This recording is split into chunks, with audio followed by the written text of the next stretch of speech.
Might as well clean up.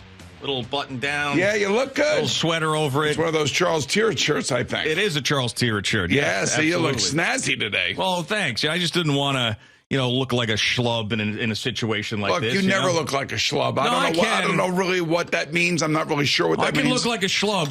I would say 90% of the time with the hooded sweatshirt and I come in here, I could look like a schlub. Today's not a schlub day. Plus, I was giving Gallo crap about him and what he is going to look like at this dinner. So I had to step up the thing. All right, good. I get it. So you got to lead by example, and I appreciate that. So ask me what I think. Well, one thing about Gallo to remind me later. I got a scuttlebutt on Gallo's night tonight. We got a scuttlebutt on Gallo's night tonight. All right. Scuttlebutt on Gallo's night tonight. Yes. Just save that and remind me later. Okay. You were saying. Is he using a hotel room for a little boomer nooner?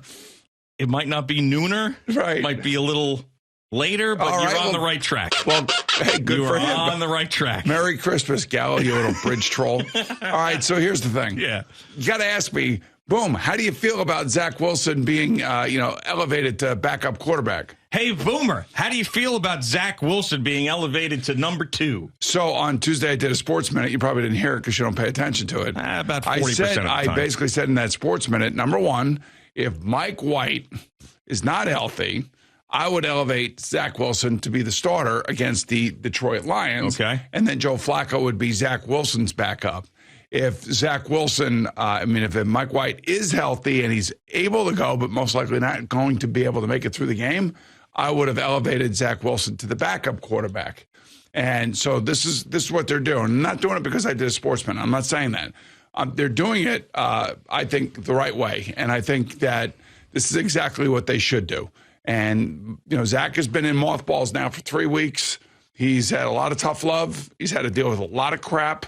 And I'm telling you, he's going to get a shot. It'd be interesting to see if Mike White actually even makes it through the game here. So you're saying he's going to get a shot because you think that Mike White is banged up enough where he takes another hit? Right. It has nothing to do with Mike White's performance. White's performance has been, especially last week against Buffalo, was miraculous. The fact that he stayed in and he went out twice and he got hit and he got hit again and he got hit some more after he had already left the game twice.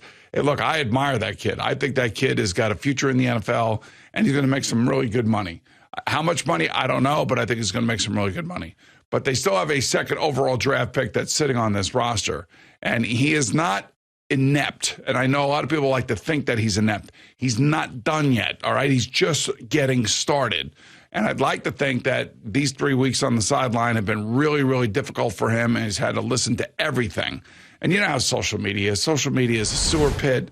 People are brutal. People are idiots.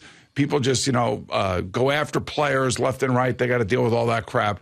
So this is exactly what I would have done. Exactly what I would have done. Now, does a lot of this decision have to do with Joe Flacco and where he is in his career and him coming in this game last week against the Buffalo Bills? That's part of it, yeah. Yeah, so that was the next question I was going to ask you, because I believe if there was somebody more competent than Joe Flacco, that Zach Wilson would probably still not be dressing for this game. Number one, I know it's not that he's not competent. He's more than competent. It's enough already with him. You know what I'm saying? Okay, I understand what you're saying, and I understand what all Jet fans feel about it. I know. So I was an older quarterback that played for the Jets, too. People ended up having enough of me as well. Yeah. So I know. I've lived it. I've seen it. I've felt it. And unfortunately for Joe, he doesn't exude a lot of energy, and people don't have a lot of confidence in him, even though he could still throw the ball with the best of them. But still, when you go on the field, people want to see energy. They want to see people that look like they want to play. They want to see people be effective. They don't want their backup quarterback, especially their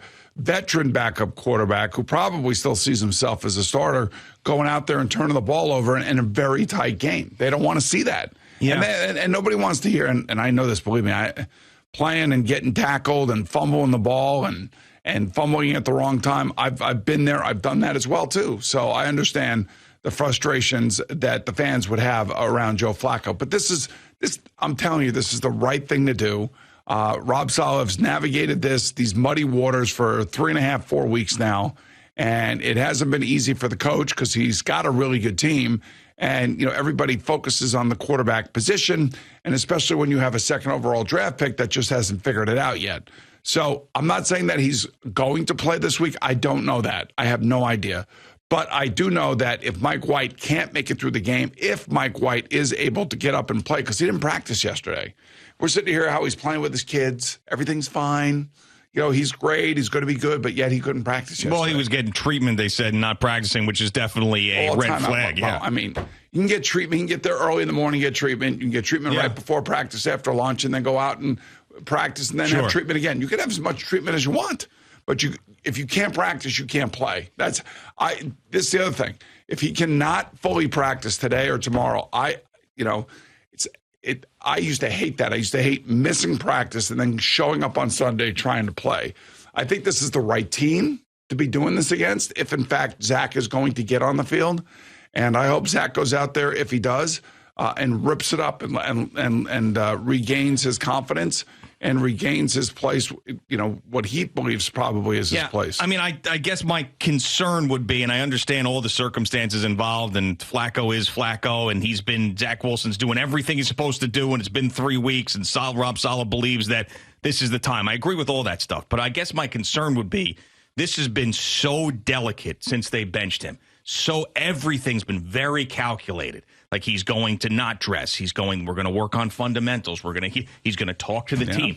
So is the best time, and you're going to know this better than me, is the best time to reinsert Zach Wilson in a time where he has no idea when it's going to happen in the middle of a playoff game, essentially, in the regular season, because every game the rest of the way for the Jets is essentially a playoff game. Ultimately they have to find out what they have. And I know that Rob Saleh doesn't want to do it at the moment right now, but it's almost too perfect, like how this whole thing is setting up. Now, I don't want to overthink this. I don't want to overanalyze this. The kid played like crap.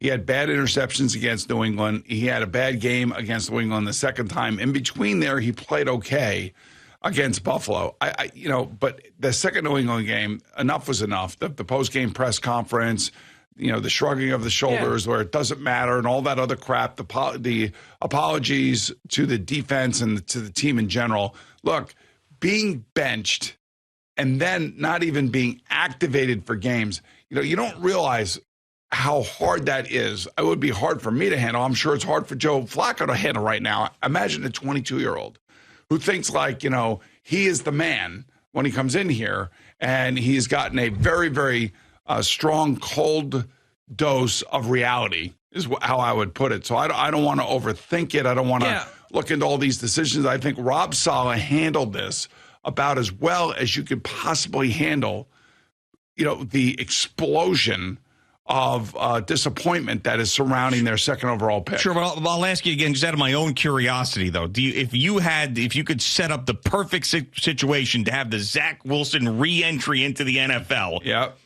would it be like this, where Mike White breaks a rib and then Zach Wilson has to come in the middle of the game? Look, I don't want to ever advocate for anybody getting hurt. No, of course not. When Mike White took over, I said to you, now if he wants to hold on to this job, he's got to stay on the field. Yeah. Why won't you answer my question? This is twice now. No, is that the best? Is that the best situation for him? Yeah, it is. Yes, as opposed to knowing he's the starter for an entire week of practice and then taking the field. You know why? Because let's say they're playing Detroit this week, and let's say at halftime, let's just say it's 17-10 Detroit at halftime, and Mike White's really struggling. Yeah, not so much struggling physically to move the ball. I mean, his play-wise is not just he himself is struggling because of his injury. Yeah. Zach goes in the second half, throws 3 touchdown passes because this Detroit secondary stinks, and he's finally figured it out. And he is going to be answered all those questions after the game, like, how did it feel not to be able to be activated the last couple games? And, how demeaning was it? How embarrassing was it? And then he's got to answer all those questions. But I would just say that if there were ever a moment where he may have a chance to show people what he can do and save a season, not only his own season, but also keep the Jets season going, this may be the situation this weekend. Yeah, and I know that we're now just coming up with all sorts of scenarios that have not happened, but if that did happen, that one where he comes in, throws 3 touchdown passes, they win the game, and Mike White had to leave because of injury, I still think that the best thing for the team would be when Mike White's healthy, Mike White has to play, and that locker room has told you exactly that. Yeah, well, that's the other complicated problem here. Yeah, is that you have, and this is why. Again, now when you get into the weeds and you start overthinking it, you realize what the coach is dealing with and then how it gets amplified and intensified by the media and social media. Yeah. So I would just say right now, this is the right thing to do.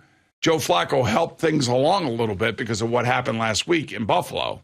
Don't lose sight of what happened in Buffalo when he got on the field. Well, yeah, that's why I said I think that has a lot to do with this decision. Yes, and also what Zach has been doing in the practice and things that we don't see. Mm-hmm.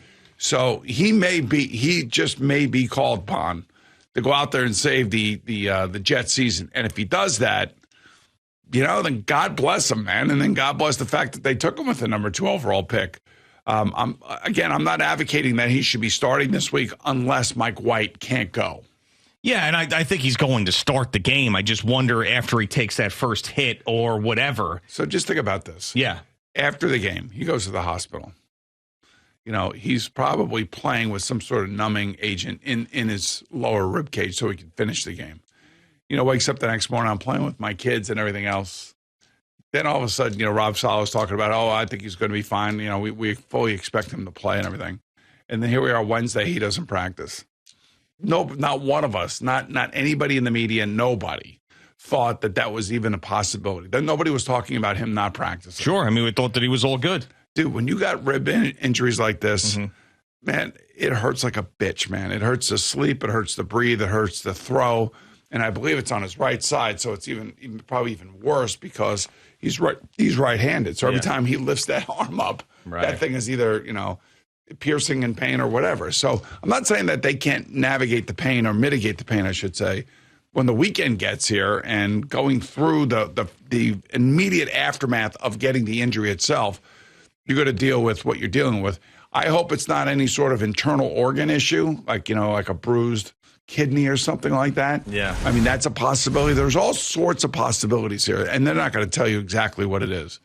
But those are vicious hits that he took last week. Of course. And they happen in the same spot. Right. I mean, we've seen them over and over and over again, and each time it feels even more violent than the previous time that I'm looking at it. But Al, Jerry, and I have figured out the solution for it. And what is the solution that you, Al, and Jerry have figured out? Well, we told you, shoot him up, flak jacket. That's what you do. Shoot him up, flak jacket. Those are the two things. You know why? Because he's not a human being. Don't worry about it. He's a robot. No, it's not that. I mean, he is a human being, but you want to play, you want to play. We'll shoot him up, little flak jacket, out there, throw some touchdown passes. All right. Well, I hope for him and I hope for his family that he's okay and then he gets a chance to play and he continues to play well. But I think the Jets have made, because it is a significant move, because it is the quarterback, it is Zach Wilson, it is Joe Flacco. So they're going back to where they were at the beginning of the year before Mike White was activated. Remember, Mike White was deactivated. Yeah, of course. I remember. I mean, that was shocking to me, quite frankly, when we found out that Zach Wilson was going to miss the time he was going to miss.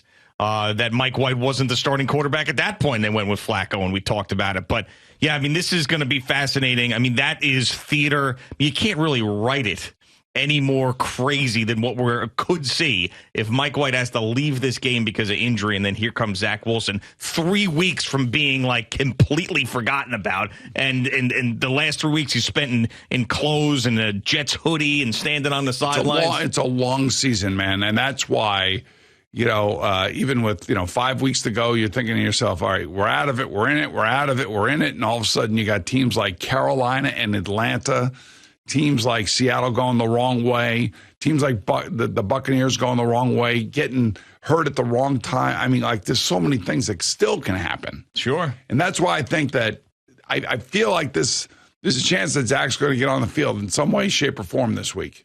And really? And I hope he's ready for it. Man, I hope you're wrong. Because that means that Mike White has to leave the game because of injury, and I don't want to see that. Either that or Mike White can't play in a game. Well, that's the same thing. I mean, he's not playing because of injury. Right. And we will not know that until Sunday, until, we get the list as to who is deactivated and who's not. Yeah, I mean, Mike White, though, at this point in his career is going to be like that. The Monty Python Holy Grail with the knight gets his arms cut off. Yeah, that's why I kind of feel like he's going to play. I feel like he'll be the starter of the game. The question is, will he be able to make it through the game? All right, Boomer and Gio. God forbid, the other side of this is if he does, is Zach Wilson ends up playing in this game in some way, shape, or form, and ends up fumbling or throwing interceptions or something like that, then all hell's going to break loose. So there's always that potential as well. All right, Boomer and Gio on the Fan and CBS Sports Network, just getting started on this Thursday morning. We'll send it out to COVID Cottage and get a Jerry Recco update.